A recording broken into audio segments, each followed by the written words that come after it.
നിൽക്കുന്നു എന്ന് പറയുന്നു. അവരെ നടത്തുന്നത് രോഷപ്രകടനമാണോ അതോ ആഹ്ലാദ പ്രകടനമാണോ എന്ന് അവർ തന്നെ തിരിച്ചറിയണം.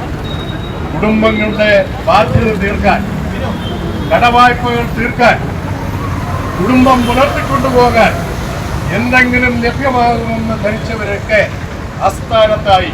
ജീവനക്കാരോട് മാത്രമല്ല, ക്ഷേമ പെൻഷനുകൾ വർദ്ധിപ്പിക്കും എന്ന് പത്രവാർത്തകൾ ഉണ്ടായിരുന്നു.